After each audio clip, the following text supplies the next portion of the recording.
我现在呢，人就是在医馆的4楼的展厅这里。由于上期的微星 MSI 展位视频是在 Computex 第一天最早的时候拍摄，那时候的人真的太多，加上产品也非常多，因此只能挑选几个重点产品和各位介绍。而这一期视频主要就是补上一些我个人感兴趣却又没介绍到的产品。当然因为是在第3天回来补拍的，加上只有我一个人，所以画面的呈现会相对随意一些，也希望各位能够见谅。然后呢，这边呢我又来回到微星的展台这一边，然后可以看得到是，上一期的影片没有提到的一个东西，就是这一个 S870的主板，这边只展出2块，也就是 Pro 870P 的 WiFi 以及 MAG S870 Tomahawk WiFi。应该不是 S8701，也不是最高规格的那一片主板。那我个人最关心的就是它的 I/O。那它的 I/O 这边，像 Tomahawk 这边的话，就是有2个 USB4 的接口已经是预设在里头了，还有一个 USB-C 的这个10G， 也就是已经有3个 Type-C 的这个接口在这里。然后在 Prime 这边的话，也有一个是 USB-4。然后一个 USB-C 的20G， 也就是说，不管怎么样，在至少最低端的 S870 主板都会有一个 USB-4 的接口，我觉得这是一个好评甚至还有一个 USB-C 的20G。像微星的主板，其实我个人比较喜欢的就是它把这边的每一个接口的速率都标得清清楚楚的。那你对于有一些高速需求的设备，你就很清楚的知道你要把这些接口接在哪一个 USB 接口上面，而不是像传统的那一种只是用颜色来标注，或者是那种最传统的什么 3.2 Gen 2x2 的那一种。所以像这样的一个标志，我个人还蛮喜欢的。至于它的正面的扩展能力，S870 我觉得就没有太多可以聊的吧，因为其实跟 S670 的差别并没有太大。更多的其实就是原生 USB-4 的这个支持，是我个人觉得比较有意义的。然后在这边，其实我也有一片主板没跟大家介绍的，就是这一个 Empower 的改版款，采用的呢就是这种 Mini Codem 的这个记忆体内存的设计。此外，这边也有显示了下一代 Intel 的主板是能够支持 OLED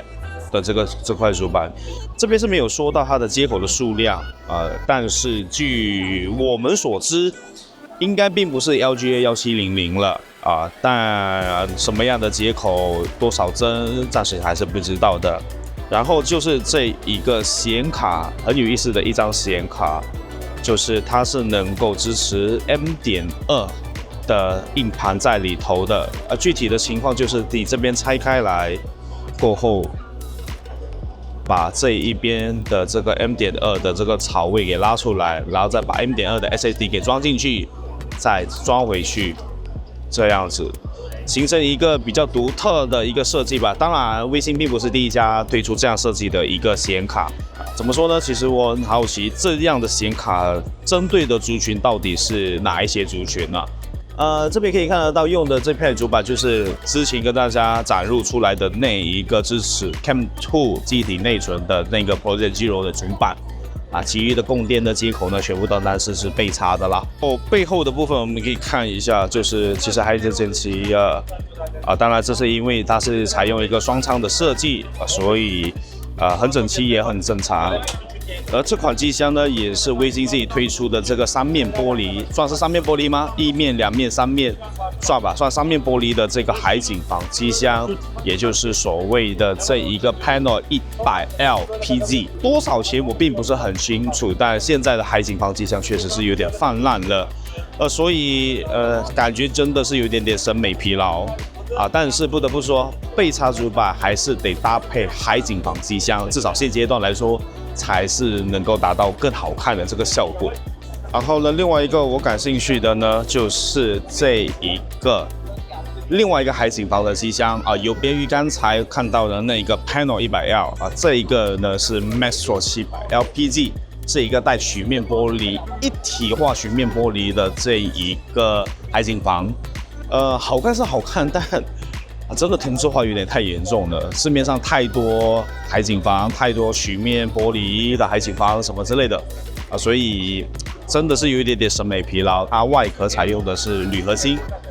，I/O 在上面，I/O 在上面这一个不能够替换，这个体验并不是很好。毕竟像这一种海景房机箱的话，它其实是放在桌上会比较多。那你把 I/O 放在上面的话，那感觉就会比较不是非常的理想啦。那这是我个人的想法。然后在这里也有展现出微星的这个 SFF Ready 的这一个 PC Build， 也就是小显卡的主机吧。显卡本身呢，采用的是 RTX 4070 Ti Super。因为这个壳我不能够拆开，所以其实我不是很晓得里面的这个显卡它大小是多少。而这款渲染的名称呢，就是这个 MPG Core Liquid P Series。具体的东西都带有了一个4.3寸的 IPS Adjustable 这一个屏幕。然后，当然它能够通过这个 USB 连接到的 MSI Connect Center 那一边，来让你判断这边都显示 CPU 的这个温度或者是转速之类的东西这样子只不过这个屏幕你们觉得好看吗？这样的一个屏幕，这样就是它能够折叠上来的那个感觉，好像只能够45度，它并不是能够折弯上来。然后这边如果有一些东西比较高的话，可能会挡到，所以就不晓得它的兼容性能不能够做到很好。那剩下的产品呢，更多的是提供在公通医疗服务器。那这边并不是我擅长的范畴，我就不跟大家一一介绍了。其实关于微星展位的新产品还是不少的，像是笔记本电脑和显示器等，但这些都不在我个人熟悉的范畴内，所以也就不做过多的介绍了。总的来说，由于今年 Computex 2024的重点发力都在 AI 上，因此 PC DIY 的产品展出的比例相对还是少了一些不过还是有几个产品看着还是挺有意思的，就不晓得当中哪几个最让你们感兴趣呢？欢迎给出你们的看法和我一同交流。那么这一次微星 MSI 在 Computex 2024展位的所有介绍就到此为止了。喜欢我的视频也不妨点赞分享支持一下。我是 Kenny， 我们下期节目见。